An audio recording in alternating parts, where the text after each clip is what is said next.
अस्सलाम वालेकुम स्टूडेंट्स। इस वीडियो में मैं एक्सप्लेन कर रही हूँ interior pituitary gland. It is a part of pituitary gland. Pituitary gland जो कि ह्यूमन ब्रेन में प्रेजेंट है, it is present below the hypothalamus in human brain. This is the hypothalamus and below the hypothalamus this is pituitary gland. It has three parts: interior lobe, median lobe, posterior lobe. So इस video में मैं explain कर रही हूँ interior lobe of pituitary gland, which is also known as master gland because it releases 6 hormones। और एक और property है इसकी कि इसके जो हार्मोन्स हैं, most of them has direct effect on other endocrine glands। So hormones of interior lobe controls other endocrine glands also। अब इसके हार्मोन्स की डिटेल स्टार्ट करते हैं। सबसे पहले growth hormone GH, second name है इसका somatotrophic hormone STH। So growth hormone is also known as somatotrophic hormone. First of all secretion, how it is secreted from interior lobe. Secrete तो interior lobe से ही होना है, लेकिन कैसे होना है और कब होना है? जब हाइपोथैलेमस से एक फैक्टर आएगा। फैक्टर्स आर प्रोटीन्स जो हाइपोथैलेमस भेजते हैं। हाइपोथैलेमस से एक फैक्टर आएगा जिसका नाम है growth hormone releasing factor GHRF। ये फैक्टर आएगा इंटीरियर लोब के पास, तो इंटीरियर लोब फिर ग्रोथ हार्मोन को प्रोड्यूस करेगा। सो हाइपोथैलेमस इस तरह से डायरेक्टली कंट्रोल कर रहा है इंटीरियर लोब के हार्मोन्स को। सो हाइपोथैलेमस से जब ये फैक्टर आएगा ग्रोथ हार्मोन रिलीजिंग फैक्टर यहाँ पे, तो इस फैक्टर के रिस्पॉन्स में फिर ये इंटीरियर लोब रिलीज़ करेगा ग्रोथ हार्मोन। सो असल में ये फैक्टर्स जो हैं they are acting like a signals जो इंटीरियर लोब को बताते हैं कि उन्होंने कब कौन सा हार्मोन रिलीज़ करना है। Then inhibition, then how it is inhibited. Growth hormone की रिलीज़ को कैसे रोकना है, कब रोकना है, रोकने के लिए क्या होगा, हाइपोथैलेमस कैसे इसको स्टॉप करवाएगा जब इसकी ज़रूरत नहीं होगी। सो उस वक्त हाइपोथैलेमस भेजेगा सोमैटोस्टैटिन। सोमैटोस्टैटिन जो है ये इंटीरियर लोब के पास आएगा और इसके रिस्पॉन्स में फिर इंटीरियर लोब ने ग्रोथ हार्मोन की रिलीज़ को रोक देना है। Growth hormone secretion is inhibited. उसके बाद है फंक्शन ऑफ ग्रोथ हार्मोन। इसके नाम से ही ज़ाहिर है कि it is responsible for growth and development of body. Body की ग्रोथ जो है वो लिंक्ड है with the cell, so it promotes cell growth and cell division. उसके बाद है under secretion and over secretion of growth hormone. Under secretion का मतलब है कि when growth hormone is released less और there is a deficiency of growth hormone, ज़रूरत से कम प्रोड्यूस हो रहा है। सो what is the result of under secretion? It can cause dwarfism. Dwarfism means short heighted होना। सो ये ग्रोथ हार्मोन की डेफिशिएंसी की वजह से जो इंडिविजुअल है वो शॉर्ट हाइटेड हो सकता है, डॉफिज्मस में हो सकता है। ओवर सिक्रीशन से क्या होगा? ओवर सिक्रीशन अगर चाइल्डहुड में हो रही है, ओवर सिक्रीशन का मतलब है ज़रूरत से ज़्यादा प्रोड्यूस हो रहा है ग्रोथ हार्मोन, और तो ये अगर चाइल्डहुड में हो रहा है तो it can cause gigantism. Adult age में अगर ये हो रहा है ज़रूरत से ज़्यादा प्रोड्यूस, तो it can cause acromegaly. Gigantism and acromegaly in both conditions जो बॉडी के स्ट्रक्चर्स हैं वो एनलार्ज होंगे और ज़रूरत से ज़्यादा ग्रोथ होगी। सेकेंड हार्मोन है thyroid stimulating hormone TSH। Secretion, जब इंटीरियर लोब ने TSH जब सिक्रीट करना है तो हाइपोथैलेमस भेजेगा factor.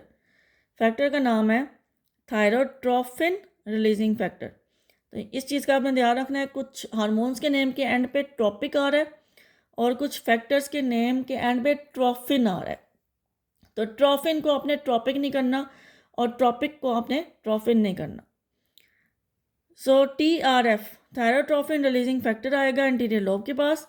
In response to this factor interior lobe will produce thyroid stimulating hormone. Thyroid stimulating hormone produce हो गया। अब इसको थायराइड स्टिमुलेटिंग हार्मोन क्यों बोलते हैं? Because it stimulates thyroid gland कि वो अपने हार्मोन्स रिलीज़ करे। सो इंटीरियर लोब ने TSH भेजा, अब ये जाके थायराइड ग्लैंड को कंट्रोल कर रहा है। तो यही मैंने आपको प्रॉपर्टी स्टार में बताई थी इसके हार्मोन्स की कि एंटीरियर लोब के हार्मोन्स जो हैं दूसरे एंडोक्राइन ग्लैंड्स को भी कंट्रोल कर रहे हैं। सो एंटीरियर लोब ये भेजेगा TSH, तो थायराइड ग्लैंड अपने हार्मोन्स रिलीज करेगा। जैसे हाइपोथैलेमस के जो फैक्टर्स हैं, hypothalamic factors, they are signal for anterior lobe, they are acting as signals for anterior lobe. In the same way TSH will act as a signal for thyroid gland कि वो अब अपने hormones release करे।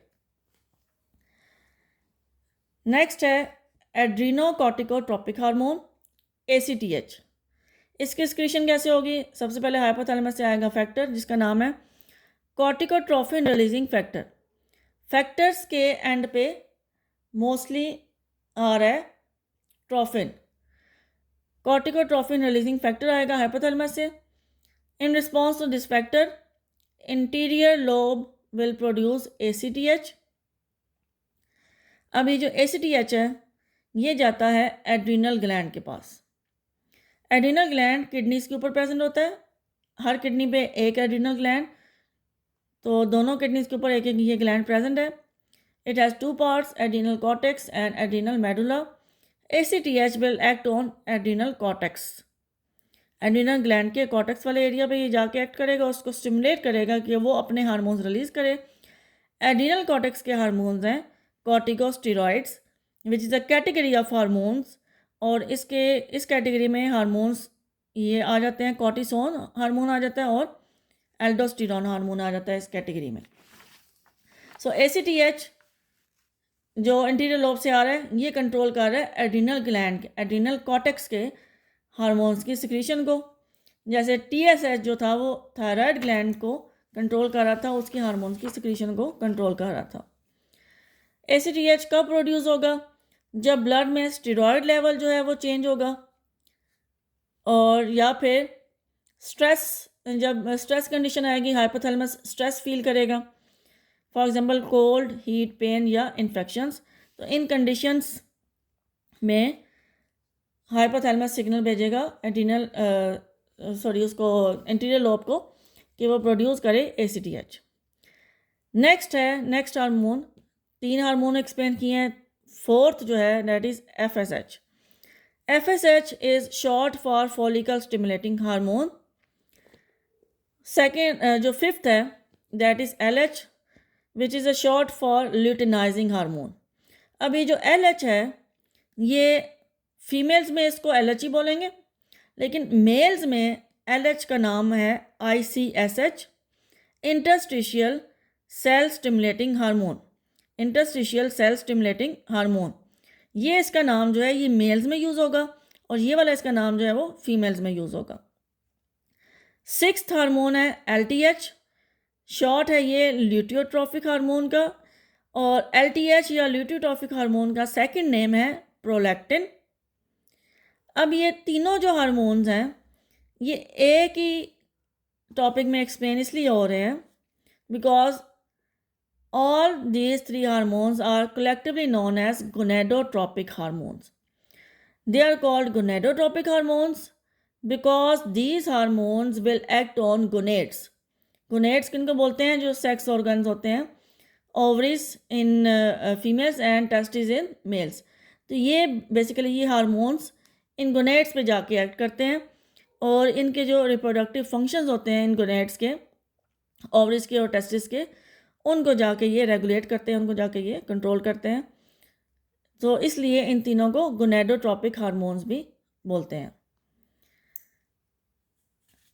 अब इसमें ये एक flowchart बना हुआ है जिसमें एंटीरियर लोब के हार्मोन्स इस तरह से आपने लिख लेने हैं। एंटीरियर लोब ग्रोथ हार्मोन है, TSH है, उसके बाद ये ACTH है, FSH है, LH है एंड प्रोलैक्टिन है। इन तीनों को कलेक्टिवली बोल रहे हैं गोनेडोट्रोपिक हार्मोन्स। इसके अलावा ये शॉर्ट फॉर्म्स में सिक्रीशन और इनहिबिशन, ये सिक्रीशन आपने लाजमी लिख लेनी है कि कैसे ये सिक्रीट हो रहा है, क्योंकि पैराग्राफ में ये टेक्स्ट की फॉर्म में लिखा हुआ है जिसमें कन्फ्यूजन हो सकती है। तो इस तरह से इसको आपने एरोस की फॉर्म में लिख लेना है कि हाइपोथैलेमस से क्या आता है इंटीरियर लोब के पास, तो फिर इंटीरियर लोब कौन सा हार्मोन प्रोड्यूस करता है। और लास्ट इसमें ये पॉइंट है कि जब भी हार्मोन्स के बारे में ये या एंटीरियर लोब के बारे में कोई क्वेश्चन आप पेपर में अटैम्प्ट कर रहे हैं तो आपने शॉर्ट फॉर्म्स सिर्फ यूज़ नहीं करनी, आपने पहले कंप्लीट फॉर्म्स यूज़ करनी है। शॉर्ट फॉर्म उसके बाद बेशक आप लिखें या ना लिखें, लिखें तो बेहतर है, ना लिखें तो भी ठीक है, लेकिन सिर्फ शॉर्ट फॉर्म्स नहीं यूज़ करनी। ठीक है, थैंक यू।